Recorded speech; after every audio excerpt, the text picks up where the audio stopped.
저는 글을 몰랐습니다. 청중들은 숨을 죽였습니다. 한국인들은 한글의 소중함을 잘 몰라요. 실제로 2009 인도네시아 찌아찌아족이 한글을 공식 문자로 채택했고 한국의 문맹률은 세계 최저 1% 미만입니다. 저희 마을 전체를 변화시킨 한글. 한 여성의 유엔 기후변화 포럼에서의 충격적인 연설 바로 시작합니다. 여러분 잠시만요. 좋아요, 구독은 저에게 큰 힘이 됩니다. 안녕하세요. 저는 몽골 고비 지역 테르긴가자르 마을에 사는 아리운입니다. 올해 18살이 되었고 우리 마을 역사상 최초로 울란바토르 국립일과대학에 입학하게 되었어요. 하지만 3년 전만 해도 저는 제 이름조차 제대로 쓸 줄 몰랐습니다. 저는 글을 몰랐죠. 첫 마디를 꺼내자 청중들이 숨을 죽였습니다. 떨리는 목소리로 저는 말을 이어갔죠. 3년 전까지만 해도 저희는 세상에서 가장 외딴 곳에 있는 유목민 마을이었습니다. 책 한 권도 글 한 줄도 읽을 수 없었죠. 하지만 세종대왕님께서 만드신 한글, 그것은 우리에게 기적과도 같은 선물이었습니다. 우리 마을은 몽골에서도 가장 전통적인 유목민 공동체입니다. 매일 아침 해가 뜨면 여자들은 물을 길어 나르고 양들을 돌보고 젖을 짜서 치즈를 만들었습니다. 남자들은 말을 타고 먼 초원으로 가축을 몰고 갔죠. 우리는 계절에 따라 게르를 옮기며 살아가는 진정한 유목민입니다. 창밖으로 보이는 한가히 산맥과 끝없는 초원. 그 너머에는 어떤 세상이 있을까 상상하며 보냈던 날들이 떠올랐습니다. 창가에 기대 앉아 멀리 보이는 산봉우리를 바라보며 얼마나 많은 꿈을 꾸었는지 모릅니다. 우리 마을에는 고유의 언어가 있었습니다. 수천 년 동안 입에서 입으로 전해 내려온 말이죠. 하지만 그것을 기록할 방법이 없었습니다. 바트에르덴 할아버지가 들려주시던 이야기들, 어머니가 전해주시던 약초 지식들이 하나둘 사라져갔죠. 우리는 곧 잊혀질 거야. 할아버지의 슬픈 목소리가 아직도 귀에 맴돕니다. 마을의 원로이신 할아버지는 매일 밤 마을 사람들을 모아놓고 옛 이야기를 들려주셨죠. 하지만 젊은 이들은 하나둘 마을을 떠났습니다. 도시로 가면 더 나은 삶이 있을 거라 믿었죠. 전통은 점점 희미해져 갔고 우리의 정체성도 함께 사라질 위기에 처했습니다. 저는 밤마다 달빛 아래 앉아 생각했습니다. 우리 마을을 지키고 싶었죠. 하지만 방법을 알 수 없었습니다. 15살 소녀가 무엇을 할 수 있을까요? 특히 요즘엔 기후변화 때문에 더 큰 위기가 찾아왔습니다. 가뭄은 더 심해지고 겨울은 더 혹독해졌습니다. 조드라는 극심한 겨울 재난은 수천 마리의 가축을 한순간에 앗아가기도 했습니다. 할아버지는 말씀하셨죠. 예전에는 구름 모양만 봐도 폭풍이 언제 올지 알 수 있었단다. 바람의 방향만 느껴도 내일 날씨를 예측할 수 있었지. 하지만 이제는 모든 게 달라졌어. 우리의 지혜가 더 이상 통하지 않는 세상이 된 거야. 저는 밤하늘의 별을 보며 생각했습니다. 저 별들처럼 자유롭게 날 수는 없을까? 나도 저렇게 더 넓은 세상을 볼 수는 없을까? 우리 마을의 약초 지식은 대대로 전해 내려왔습니다. 어떤 잎이 열을 내리게 하는지, 어떤 뿌리가 통증을 줄여주는지. 하지만 그것을 기록할 방법이 없었죠. 누군가 잊어버리면 그걸로 끝이었습니다. 마을 언덕에 서서 멀리 하늘을 바라보곤 했습니다. 그러던 어느 날 마을에 낯선 발걸음 소리가 들렸습니다. 한국에서 온 기후변화 연구팀이었죠. 그들이 가져온 것은 단순한 문자가 아니었습니다. 그것은 우리의 미래였고 희망이었습니다. 그날은 마을의 평화로운 일상이 완전히 바뀌는 순간이었습니다. 그들은 저희 몽골 유목민들과 함께 기후변화의 영향을 연구하고 대응책을 찾기 위해 왔다고 했어요. 저는 호기심에 가득 차 한국인들의 모습을 지켜보았습니다. 그들이 가져온 장비들,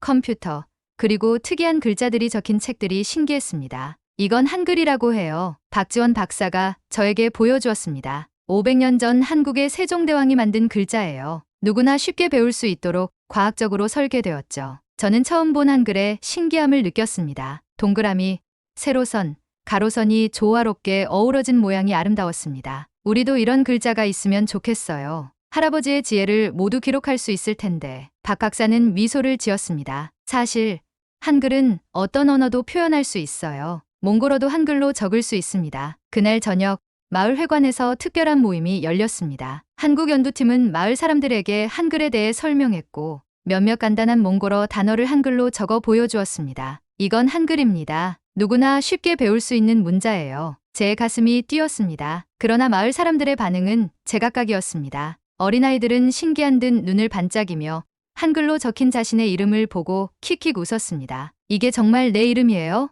너무 예뻐요. 제 동생 바야르의 친구 텔무르는 한글이 적힌 종이를 만지작거리며 환호성을 질렀습니다. 나도 배우고 싶어요. 언제부터 배울 수 있어요?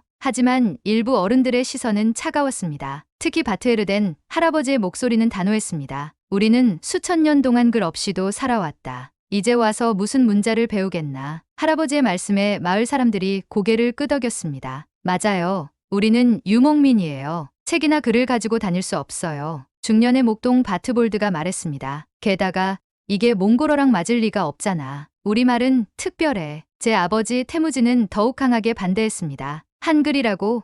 우리와 무슨 상관이냐? 게다가 여자아이들에게 글을 가르친다는 건 말도 안 된다. 아버지의 거친 목소리에 저는 움츠러들었습니다. 하지만 제 마음속에서는 작은 불꽃이 타오르기 시작했습니다. 선생님이 칠판에 쓴 한글을 보면서 이상한 설렘이 느껴졌죠. 마치 오래전부터 기다려온 무언가를 만난 것 같았습니다. 바야르와 몇몇 아이들은 이미 한글 글자를 따라 쓰려고 시도하고 있었습니다. 어설픈 동그라미와 선들이 모래 위에 그려졌습니다. 한편 마을의 젊은 목동들도 관심을 보였습니다. 이거 배우면 도시에서도 일할 수 있을까요? 25살의 간촐이 물었습니다. 울란바토르에 가면 더 좋은 직업을 구할 수 있을까요? 박지원 박사는 침착하게 대답했습니다. 한글은 단지 도구일 뿐입니다. 여러분의 전통을 파괴하는 게 아니라 지켜주는 친구가 될 수 있어요. 그러자 마을의 연장자 중 한 명인 알탄체책 할머니가 입을 열었습니다. 나는 80년을 살았지만 내 이름을 써본 적이 없다. 내가 죽기 전에 한 번이라도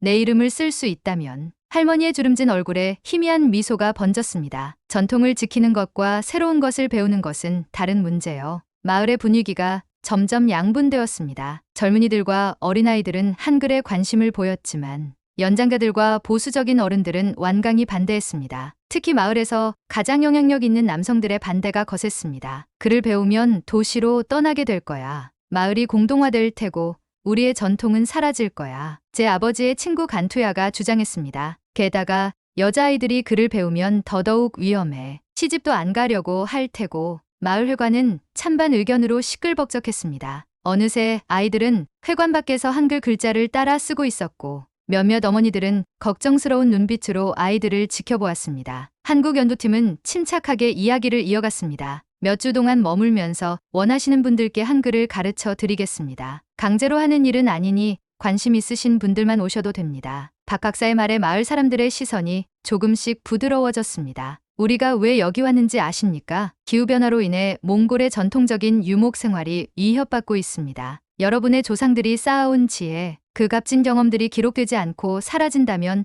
너무 안타까운 일이 될 거예요. 바트에르덴 할아버지는 잠시 생각에 잠겼습니다. 그러나 아버지는 여전히 완강했습니다. 회의는 끝났다. 모두 돌아가라. 그날 밤 저는 창문 틈으로 별을 바라보며 생각했습니다. 글을 배운다는 건 어떤 느낌일까? 제 마음속에서는 설렘과 두려움이 교차했습니다. 그날 밤 저는 이상한 꿈을 꾸었습니다. 제가 글자를 타고 하늘을 날아다니는 꿈이었습니다. 그날 밤 저는 몰래 마을 회관 창문 밖에서 한글 수업을 엿들었습니다. 소수의 젊은이들이 한국 연두팀으로부터 한글을 배우고 있었습니다. 기역, 니은, 디귿, 그들의 목소리를 따라 저도 작게 속삭였습니다. 아리운, 여기서 뭐하니? 갑자기 들린 목소리에 저는 깜짝 놀랐습니다. 동생 바야르였습니다. 쉬, 조용히 해. 나도 배우고 싶어. 동생의 눈이 반짝였습니다. 나도. 매일 밤 저와 바야르는 창문 밖에서 수업을 몰래 들었습니다. 게르 주변의 흙바닥에 나뭇가지로 한글을 그리며 연습했습니다. 실수로 지면에 난 흔적들은 발로 재빨리 지워버렸습니다. 한 번은 박 박사가 저희를 발견했습니다. 놀라서 도망가려는 순간 들어오렴이라는 따뜻한 목소리가 들렸습니다. 그날부터 저희 형제는 교실 구석에 앉아 정식으로 수업을 들을 수 있었습니다. 여자아이가 글을 배우면 안 된다는 건 틀린 생각이야. 세상은 변하고 있어. 너희도 변화의 주인공이 될 수 있어. 박 박사의 말이 제 가슴에 깊이 새겨졌습니다. 그러나 기쁨도 잠시였습니다. 아버지가 저희가 몰래 한글을 배운다는 사실을 알게 되었습니다. 당장 집으로 와. 아버지의 목소리가 마을 회관에 울려 퍼졌습니다. 그날 밤 아버지의 꾸중이 게르 안에 가득했습니다. 글을 배워서 뭐가 되겠다는 거냐?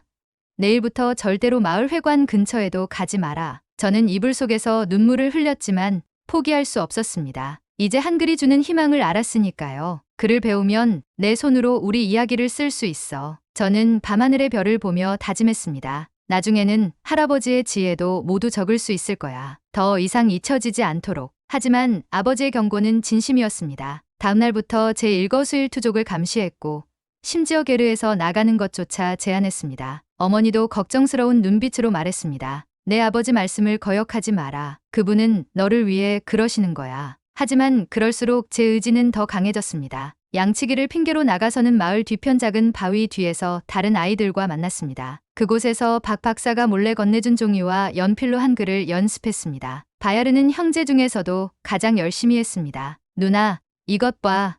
내 이름 쓰는 법 다 외웠어. 어설픈 글씨였지만 동생의 눈빛은 별처럼 빛났습니다. 밤이 되면 저는 양 가죽을 벗겨 만든 작은 노트에 그날 배운 것들을 몰래 적었습니다. 고운 발음할 때 목구멍이 막히는 모양, 놓은 혀가 윗니에 닿는 모양. 한글이 과학적으로 설계되었다는 박 박사의 설명이 신기했습니다. 마을의 다른 아이들도 하나둘 비밀 공부에 합류했습니다. 10살 텔무르, 12살 오윤, 14살 바트바야르까지. 아이들은 모두 비밀을 지키기로 맹세했습니다. 어느 날 할머니 알탄체책이 저를 따로 불렀습니다. 들었다. 너희들이 몰래 글을 배운다고. 저는 두려움에 떨었습니다. 할머니, 제발 아버지께 말씀하지 마세요. 할머니는 잠시 저를 바라보더니 미소를 지었습니다. 내가 왜 말하겠니? 나도 배우고 싶구나. 그날부터 알탄체책 할머니의 게르는 비밀 학습장이 되었습니다. 할머니는 아픈 다리로 마을 회관까지 가기 어려웠지만 집에서 아이들과 함께 한글을 배우며 행복해했습니다. 알탄체책 할머니는 처음으로 자신의 이름을 썼을 때 눈물을 흘렸습니다. 80년을 살았는데 오늘 처음으로 내 손으로 내 이름을 썼구나. 한글 학습은 점점 더 조직적으로 변해갔습니다. 박 박사는 몽골어 발음에 맞는 한글 표기법을 개발했고 간단한 교재도 만들었습니다. 특히 유목민의 생활에 필요한 단어들, 가축, 날씨, 약초 이름들이 중심이었습니다. 저는 곧 글쓰기의 즐거움을 알게 되었습니다. 아직은 서툴지만 매일 조금씩 나아지는 실력이 기뻤습니다. 어느 날은 큰 위험에 처하기도 했습니다. 아버지가 갑자기 들이닥쳐 알탄체책 할머니의 게르에서 모두를 발각할 뻔했죠. 다행히 할머니의 기지로 약초를 배우고 있는 척하며 위기를 모면했습니다. 하지만 이런 위험한 상황이 계속될 수는 없었습니다. 저와 친구들은 더 안전한 비밀 장소가 필요했습니다. 저는 계속해서 몰래 한글을 배웠습니다. 낮에는 가축을 돌보며 일하고 밤에는 촛불 하나를 켜고 한글을 연습했습니다. 창문 틈으로 새어나가는 빛이 들키지 않도록 이불로 꼭꼭 가렸습니다. 처음으로 제 이름을 한글로 썼던 날을 잊을 수 없었습니다. 아리운, 네모난 칸 안에 하나씩 글자를 써내려갔습니다. 떨리는 손으로 쓴 글자들이 어색했지만 제 가슴은 터질 듯이 기뻤습니다. 양이 털갈이를 시작했을 때 저는 양모로 만든 작은 종이들을 만들었습니다. 어머니가 가르쳐준 전통 방식으로 양모를 가공해 얇고 단단한 종이를 만들었죠. 무엇을 하려는 거니? 어머니가 물었습니다. 그냥 그림을 그리려고요. 거짓말이 미안했지만 아직은 비밀을 지켜야 했습니다. 밤이 깊어 모두가 잠든 시간. 저는 양초 하나를 켜고 첫 번째 일기를 썼습니다. 오늘 15번째 생일이다. 내 손으로 이렇게 글을 쓰고 있다니 믿기지 않는다. 한글은 생각보다 배우기 쉽다. 박 박사님이 말씀하신 대로 과학적으로 만들어진 문자라서 그런가 보다. 저는 곧 배운 것을 실용적으로 활용하기 시작했습니다. 매일 날씨 상태를 기록하고 가축들의 건강 상태도 메모했습니다. 오늘 하늘에 나타난 구름은 털실처럼 뭉쳐있다. 할아버지는 이런 구름이 나타나면 3일 내에 비가 온다고 했다. 양들 중 2마리가 기침을 했다. 어머니가 말한 약초를 써봐야겠다. 바트에르덴 할아버지가 들려주는 전통 지식도 하나하나 적어두었습니다. 이 구름이 나타나면 3일 안에 큰 비가 온다. 이 풀이 시들기 시작하면 일찍 겨울 준비를 해야 한다. 양들이 이런 행동을 보이면 폭설이 올 징조다. 할아버지의 지혜를 기록하면서 저는 점점 더 많은 패턴을 발견하게 되었습니다. 기후변화로 인해 예전의 징후들이 달라지고 있었지만 새로운 패턴도 있었습니다. 제 작은 일기장은 점점 소중한 정보로 가득 차게 되었습니다. 양들이 언제 새끼를 낳을지, 어떤 풀이 어떤 질병에 효과가 있는지, 초원의 어느 부분이 가뭄에 취약한지, 자신만의 기록을 가진다는 것은 생각보다 훨씬 강력한 힘이었습니다. 예전에는 모든 것을 기억해야 했지만 이제는 글로 남겨 언제든 다시 볼 수 있었습니다. 어느 날 어머니가 시장에서 돌아오시며 한숨을 쉬었습니다. 오늘도 얼마나 속았는지 모르겠네. 저는 용기를 내어 어머니 손에 들린 영수증을 받았습니다. 그리고 놀라운 사실을 발견했습니다. 어머니, 계산이 잘못됐어요. 물건값의 2배를 받았네요. 어머니는 놀라며 물었습니다. 내가 어떻게 알아? 저는 떨리는 마음으로 설명했습니다. 한글로 숫자를 기록하는 법을 배웠어요. 그날 저녁 어머니는 오랫동안 저를 바라보았습니다. 아리운, 내가 정말 대단하구나. 하지만 아버지께는 비밀이야. 어머니는 따뜻하게 미소 지었습니다. 그 후로 어머니는 시장에 갈 때마다 저에게 영수증을 확인해 달라고 했습니다. 덕분에 가족은 많은 돈을 아낄 수 있었고 어머니는 점점 더 자신감을 갖게 되었습니다. 아리운, 나도 배울 수 있을까? 어느 날 저녁 어머니가 조심스레 물었습니다. 물론이죠.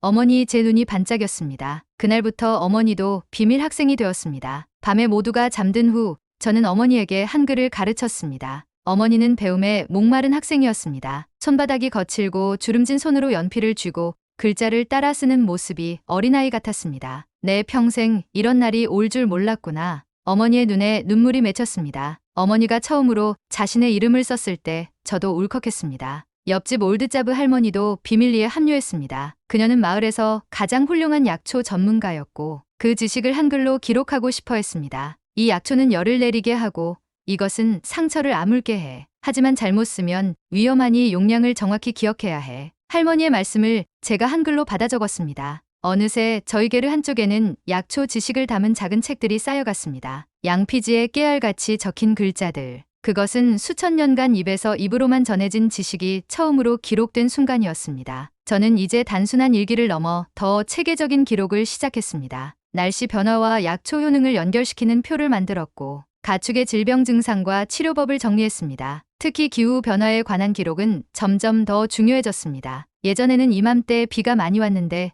올해는 가뭄이 심하다. 풀들이, 양들이 예전과 다르게 행동한다. 저는 해가 갈수록 달라지는 패턴을 발견했습니다. 그것은 마치 수수께끼를 푸는 것 같았습니다. 할아버지의 말씀과 실제 관찰 결과를 비교하며 저는 새로운 예측 방법을 개발하고 있었습니다. 제 비밀 노트는 이제 마을의 보물과도 같았습니다. 물론 아직은 소수의 사람들만 그 존재를 알고 있었지만요. 양들이 우는 소리도 다르다는 것을 발견했습니다. 폭풍이 올 때는 더 낮고 길게 울었고 날씨가 좋을 때는 짧고 높게 울었죠. 이런 작은 변화들을 모두 기록했습니다. 심지어 말 갈기에 서리가 맺히는 모양까지도요. 마을 근처 작은 호수에서 얼음이 어는 패턴도 관찰했습니다. 늦가을 호수 가장자리에 얼음이 생기기 시작하는 날짜를 3년간 비교해보니 해마다 5일씩 늦어지고 있었습니다. 이건 분명 기후가 변하고 있다는 증거였습니다. 어느 날 밤 저는 할아버지를 몰래 찾아갔습니다. 할아버지, 제가 뭔가 보여드릴 게 있어요. 할아버지는 처음에 의아해하셨지만 제가 가져간 기록들을 보시더니 놀라움을 감추지 못하셨습니다. 이걸 내가 기록한 거냐?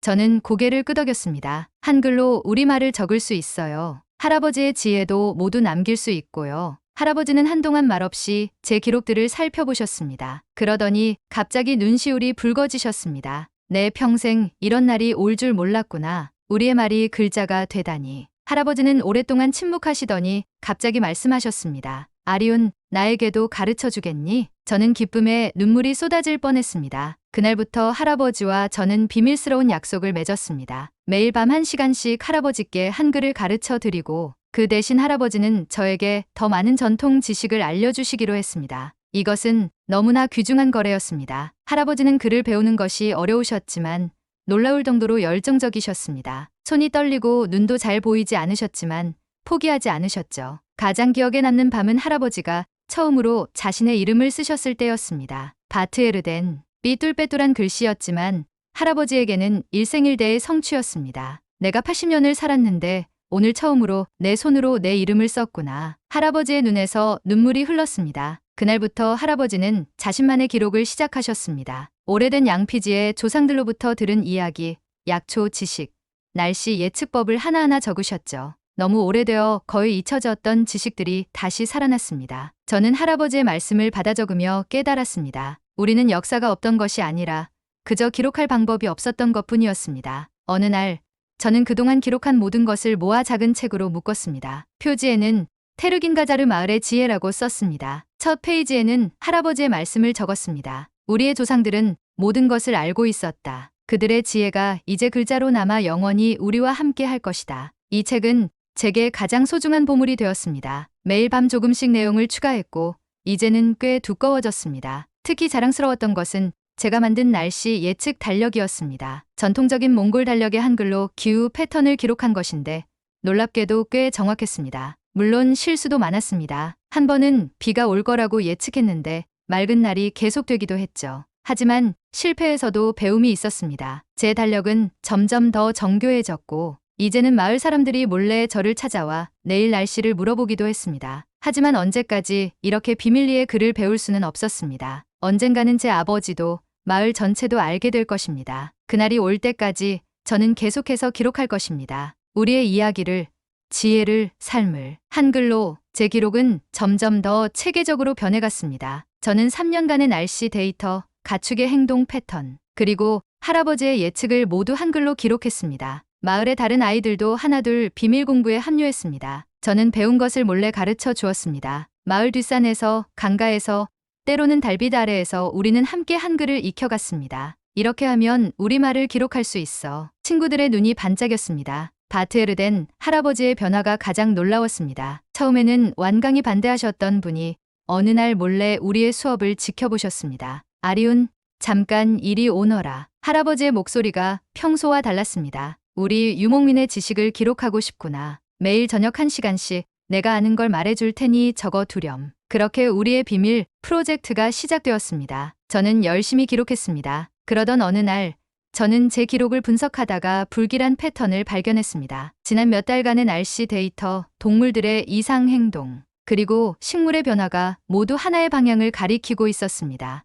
이건 아주 심각한 조드가 올 징조예요. 조드는 몽골의 겨울 재난으로 극심한 눈과 추위로 가축들이 대량으로 죽는 현상입니다. 평소보다 훨씬 이른 시기에 이런 징후가 나타난다는 것은 매우 위험한 신호였습니다. 저는 할아버지를 찾아갔습니다. 한글로 기록한 날씨 관찰 일지를 보여드렸습니다. 할아버지의 눈빛이 흔들렸습니다. 제가 정리한 데이터는 정말 충격적이었습니다. 3년 동안 가을에 평균 기온이 계속 낮아지고 있었고 강수량은 적어지고 있었습니다. 양들의 털이 평소보다 일찍 두꺼워지기 시작했고 말들은 더 불안하게 행동했습니다. 하늘에는 예전에 본 적 없는 구름 형태가 자주 나타났습니다. 이런 패턴을 종합해보면 결론은 하나였습니다. 일찍 찾아올 혹독한 겨울. 할아버지는 제 기록을 꼼꼼히 살펴보셨습니다. 손가락으로 한글로 적힌 단어들을 짚어가며 끄덕이셨습니다. 아리운, 이건 정말 중요한 발견이다. 할아버지는 이제 제 기록을 신뢰하셨습니다. 우리는 마을 사람들에게 알려야 해. 저는 망설였습니다. 하지만 그러면 제가 몰래 한글을 배웠다는 사실이 드러날 텐데요. 할아버지는 단호하게 말씀하셨습니다. 지금은 그런 걸 걱정할 때가 아니다. 마을 전체가 위험해. 저는 할아버지의 말씀이 옳다는 것을 알았습니다. 창문 밖을 내다보니 하늘이 점점 더 어두워지고 있었습니다. 그것은 단순한 구름이 아니라 다가오는 재앙의 징조였습니다. 저녁이 되자 할아버지는 마을 회관으로 사람들을 불러 모았습니다. 중요한 이야기가 있다며 모든 가족 대표들이 모이게 했습니다. 제 아버지 태무진도 거기 있었습니다. 저는 할아버지 뒤에 서서 떨리는 마음으로 기다렸습니다. 마을 사람들이 모두 모이자 할아버지가 입을 열었습니다. 우리 마을에 큰 위험이 닥쳐오고 있소. 예년보다 훨씬 심각한 조드가 올 징조가 있소. 마을 사람들이 웅성거리기 시작했습니다. 증거가 있느냐는 질문에 할아버지는 저를 앞으로 불렀습니다. 내 손녀가 모든 것을 설명할 것이오. 순간 아버지의 얼굴이 굳어졌습니다. 하지만 저는 용기를 내어 앞으로 나섰습니다. 제 손에는 3년간의 기록이 담긴 노트가 들려 있었습니다. 저는 지난 3년간 날씨와 가축의 행동을 관찰해 왔습니다. 마을 사람들의 시선이 저에게 고정되었습니다. 몇몇은 의아한 표정을, 일부는 비웃는 표정을 지었습니다. 14살 소녀가 뭘 안다고. 누군가가 작게 중얼거렸습니다. 하지만 저는 계속 말했습니다. 지난 3년간 추수 시기에 평균 기온이 2도씩 낮아지고 있고 강수량은 30% 줄었습니다. 양들의 털은 보통 100일장 이후에 두꺼워지는데 올해는 51장부터 시작됐어요. 말들은 평소보다 일찍 산기슭으로 올라가려고 합니다. 이 모든 징후는 일찍 찾아올 혹독한 겨울을 가리키고 있어요. 제가 한글로 적은 기록을 하나하나 해석해 설명했습니다. 초원의 특정 풀이 변색되는 시기, 철새들이 떠나는 날짜, 특이한 구름 패턴까지. 처음에는 아무도 귀 기울이지 않는 것 같았습니다. 그런데 올드자브 할머니가 일어서셨습니다. 아리운의 말이 맞아요. 제 무릎이 요즘 더 아픈 것도 그 징조일 거예요. 이것은 단순한 미신이 아니었습니다. 올드자브 할머니의 관절통은 마을에서 유명한 일기예보였으니까요. 이어서 바트볼드도 말했습니다. 사실 며칠 전부터 제 말들이 이상하게 행동해요. 계속 북쪽으로 가려고 합니다. 마을 사람들 사이에서 웅성거림이 커졌습니다. 하지만 제 아버지는 여전히 반대했습니다. 헛소리 말라. 우리 마을은 수천 년간 이런 겨울을 견뎌왔다. 게다가 내가 어떻게 이런 걸 안다는 거냐? 아버지의 시선이 제 손에 들린 노트로 향했습니다. 저는 깊게 숨을 들이마셨습니다. 제가 한글을 배웠습니다, 아버지. 순간 마을 회관이 조용해졌습니다. 아버지의 얼굴에 분노가 번졌습니다. 멍청한 소녀, 내가 금지했던 일을. 하지만 할아버지가 아버지를 가로막았습니다. 태무진, 지금은 그런 걸 따질 때가 아니야. 내 딸이 우리 마을을 구하려 하고 있어. 아버지는 입을 다물었지만 그의 눈빛은 여전히 차가웠습니다. 마을 사람들은 점점 혼란스러워 보였습니다. 한글을 배운 소녀의 예측을 믿어야 할지, 아니면 수천 년간 이어온 경험을 신뢰해야 할지. 그때 마을의 가장 연로한 장로 알탕이 일어섰습니다. 100살이 넘은 그는 마을에서 가장 존경받는 인물이었습니다. 나는 쏟아진 눈보라를 6번이나 겪었다. 하지만 아리운이 말한 징후는 내가 본 가장 심각한 조드 때와 비슷하군. 마을 전체가 알탕의 말에 주목했습니다. 우리는 준비해야 해. 아리운의 말을 무시하다가는 모든 것을 잃을지도 몰라. 강력한 지지의 할아버지가 다시 말을 이었습니다. 우리는 지금부터 대비해야 합니다. 더 많은 건초를 모으고 가축들을 위한 대피소를 준비해야 해요. 마을 회의는 밤늦게까지 이어졌습니다. 결국 마을 사람들은 준비를 시작하기로 결정했습니다. 하지만 아버지와 몇몇 목동들은 여전히 의심스러운 눈초리로 저를 바라보았습니다. 집으로 돌아가는 길, 아버지는 한마디도 하지 않았습니다. 하지만 그날 밤, 제가 침대에 누웠을 때 어머니가 조용히 다가와 속삭였습니다. 내가 자랑스럽구나, 아리운. 내 용기가 우리 마을을 구할 거야. 하늘에서는 첫눈이 조용히 내리기 시작했습니다. 그날 저녁, 마을 회관에서 긴급 회의가 열렸습니다. 매우 심각한 조드가 올 것 같습니다. 준비를 서둘러야 해요. 제 말에 처음에는 아무도 귀 기울이지 않았습니다. 15살 소녀가 뭘 안다고. 하지만 바트에르덴 할아버지가 나서셨습니다. 추측이 아닙니다. 아리운이 한글로 정리한 데이터를 보세요. 저는 자신의 기록들을 하나하나 설명했습니다. 예년과 다른 기온 변화, 특이한 구름 패턴, 가축들의 불안한 행동. 마을 사람들의 표정이 점점 심각해졌습니다. 그날 밤부터 준비가 시작되었습니다. 할아버지의 지혜와 제 데이터를 바탕으로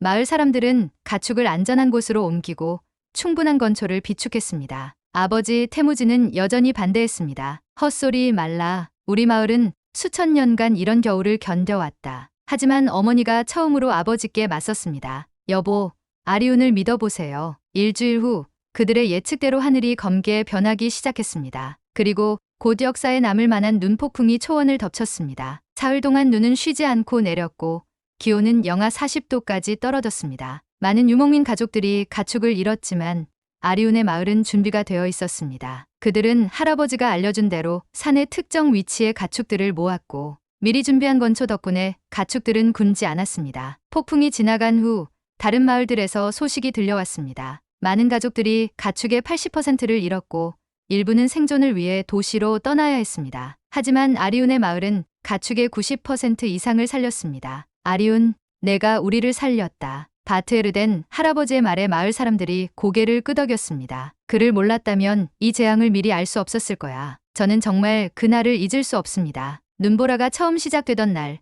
하늘은 순식간에 까맣게 변했습니다. 우르릉거리는 천둥 소리와 함께 거대한 눈구름이 초원을 덮었죠. 한국에서 오신 선생님들이 가져다 주신 온도계로 측정해보니 기온이 단 2시간 만에 영하 20도까지 떨어졌습니다. 바람은 미친 듯이 울부짖었고 눈은 벽처럼 쏟아졌습니다. 게르 안에서도 바람 소리가 귀를 찢을 듯 울렸습니다. 양초 불빛이 흔들리면서 벽에 드리운 그림자가 춤을 추었죠. 바야르는 두려움에 떨며 제 손을 꼭 잡았습니다. 제가 예측한 것보다 폭풍이 훨씬 더 강력했으니까요. 마을 사람들은 제 조언에 따라 가축들을 산 중턱의 천연 동굴로 이동시켰습니다. 그곳은 바람을 피할 수 있는 곳이었죠. 하지만 동굴이 모든 가축을 다 수용할 수는 없었습니다. 일부는 바깥에 있어야 했죠. 둘째 날, 폭풍이 더 거세졌습니다. 눈이 게르 지붕을 거의 덮을 정도였습니다. 새벽에 갑자기 아버지가 저를 깨웠습니다. 아리운, 일어나라. 말들이 도망치려고 한다. 서둘러 옷을 입고 아버지를 따라 나섰습니다. 바깥은 지옥이었습니다. 눈은 허리까지 쌓였고 바람은 서 있기 힘들 정도로 강했습니다. 얼굴에 닿는 눈은 칼날 같았습니다. 아버지와 저는 말들이 있는 동굴로 향했습니다. 몇 마리가 불안해하며 밖으로 나가려고 했습니다. 말들이 패닉 상태에 빠지면 절벽 아래로 뛰어내릴 수도 있었습니다. 제가 한글로 기록해둔 노트를 떠올렸습니다. 할아버지가 알려주신 말들을 진정시키는 방법. 저는 큰 소리로 말했습니다. 아버지, 말들의 눈을 가려야 해요. 그리고 서로 묶어서 원을 만들게 해야 합니다. 아버지는 의아한 눈길을 보냈지만 다른 방법이 없었습니다. 저희는 천을 찢어 말들의 눈을 가리고 밧줄로 서로를 연결했습니다. 그리고 동굴 안쪽에 원형으로 세웠죠. 신기하게도 말들이 점점 진정되기 시작했습니다. 어떻게 알았니? 아버지가 물었습니다. 할아버지에게 들었어요. 제가 기록해둔 내용이에요. 아버지의 눈빛이 흔들렸습니다. 셋째 날 폭풍이 약간 잦아들었지만 기온은 더 떨어졌습니다. 동물들에게 줄 건초가 부족해지기 시작했습니다. 비축해둔 양은 일주일을 버틸 것으로 계산했는데 폭풍이 더 오래 지속된다면 문제가 될 수 있었습니다.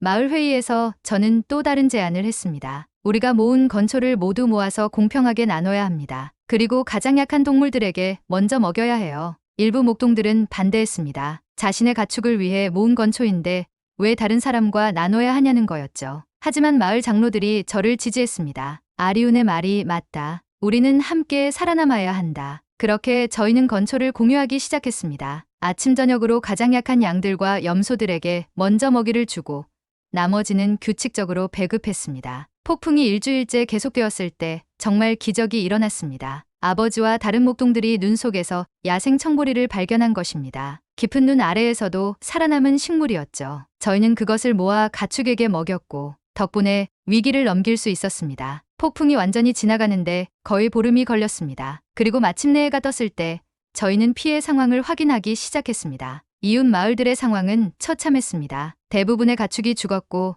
일부 게르는 완전히 눈에 파묻혀 있었습니다. 슬픈 소식도 들려왔습니다. 인근 마을에서 2명의 목동이 폭풍 속에서 길을 잃고 얼어 죽었다고 했습니다. 하지만 저희 마을은 달랐습니다. 모든 주민이 무사했고 가축의 대부분이 살아남았습니다. 미리 준비하고 서로 협력한 덕분이었죠. 아리온, 내가 정말 우리를 구했구나. 아버지가 말했습니다. 그의 목소리는 떨렸고 눈에는 눈물이 고여 있었습니다. 한글을 배운 게 정말 다행이었구나. 아버지의 그 한마디는 제 인생에서 가장 소중한 말이 되었습니다. 폭풍이 지나간 후 마을은 완전히 달라졌습니다. 더 이상 한글을 배우는 것을 반대하는 사람이 없었습니다. 오히려 모두가 적극적으로 배우기 시작했습니다. 제 아버지 태무진도 변했습니다. 오랫동안 침묵하던 그는 어느 날 저를 조용히 불렀습니다. 아리운, 내가 틀렸다. 아버지의 눈에서 처음으로 눈물이 흘렀습니다. 내가 우리 마을을 구했구나.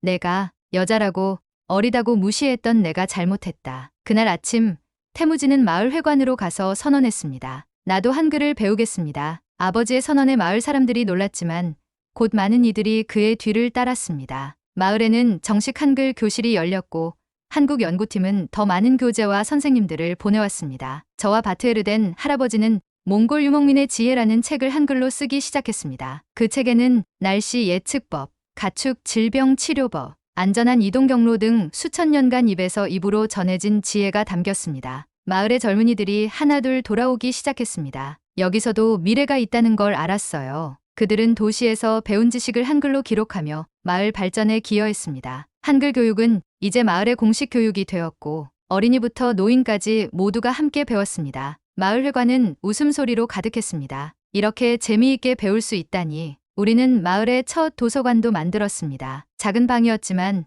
그곳에는 우리의 꿈이 가득했습니다. 한글로 기록된 약초 지식, 유목 비법, 전통 의식들. 모든 것이 소중한 보물이 되었습니다. 더 놀라운 변화도 있었습니다. 몽골 정부와 국제기구들이 저희 마을에 관심을 보이기 시작했습니다. 그들은 한글로 기록된 유목민의 지혜가 기후변화 시대에 큰 가치가 있다는 것을 알아본 것입니다. 아리운, 내가 기록한 데이터는 과학적으로도 매우 가치가 있어. 한 기후학자가 말했습니다. 현대 과학과 전통 지식이 만나면 더 나은 해결책을 찾을 수 있을 거야. 그리고 마침내 제가 그토록 꿈꾸던 순간이 찾아왔습니다. 유엔에서 제 이야기를 들려달라는 초청장이 온 것입니다. 아리운, 내가 가서 우리의 이야기를 들려주렴. 바트에르덴 할아버지가 제 어깨를 꼭 껴안았습니다. 내가 자랑스럽구나. 폭풍이 지나간 지 6개월, 저희 마을은 완전히 달라졌습니다. 게르 안에는 더 이상 책이 금지된 물건이 아니었습니다. 오히려 가장 귀중한 보물이 되었죠. 바야르는 어린 동생들에게 한글을 가르치는 선생님이 되었습니다. 아직 13살이었지만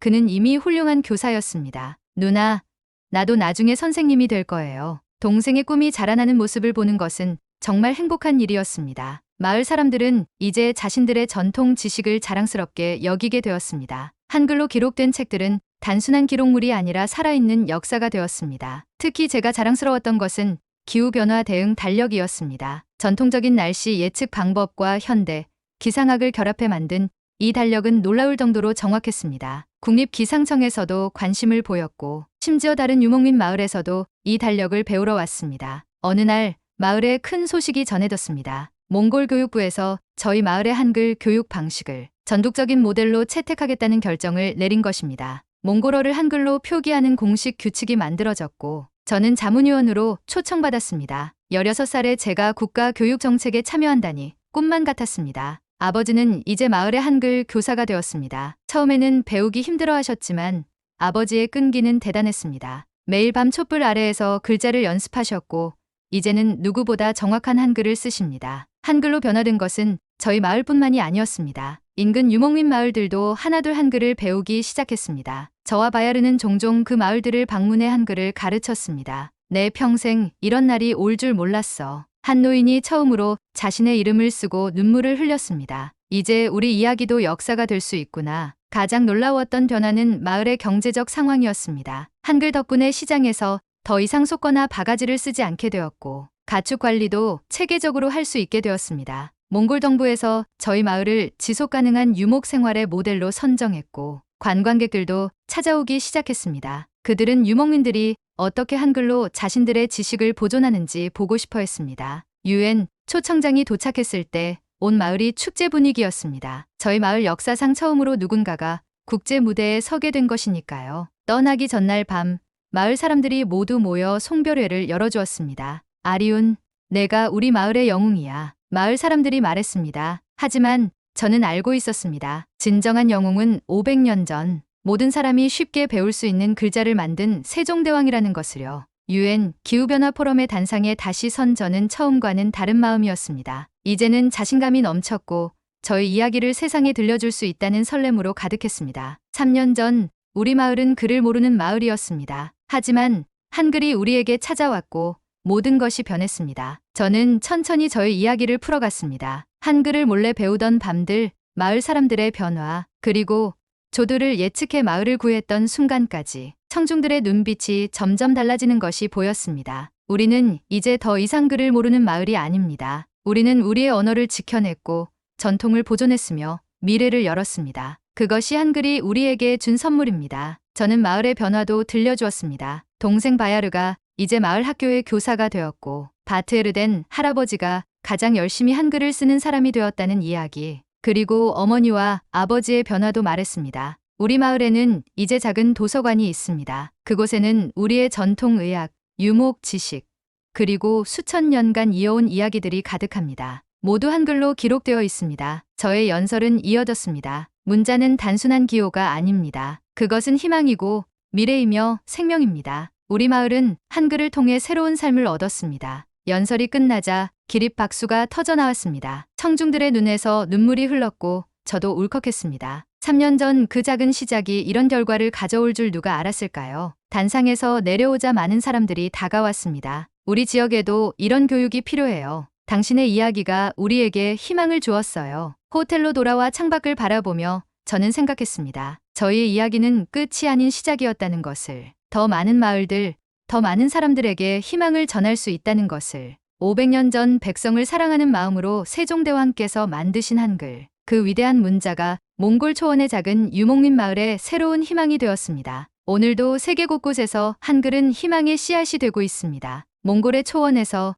히말라야의 오지에서, 아프리카의 작은 학교에서, 그리고 문자가 필요한 모든 곳에서 한글은 새로운 미래를 열어주고 있습니다. 한글은 단순한 문자가 아닙니다. 그것은 꿈이고 희망이며 변화의 시작입니다. 세종대왕의 백성을 향한 사랑이 세기를 넘어 이제는 전 세계 사람들의 가슴 속에서 꽃피우고 있습니다. 오늘의 사연은 여기까지입니다. 저도 다시 한번 한글의 소중함과 위대함이 느껴졌어요. 내일 아침 더 감동적인 사연을 읽어드릴게요.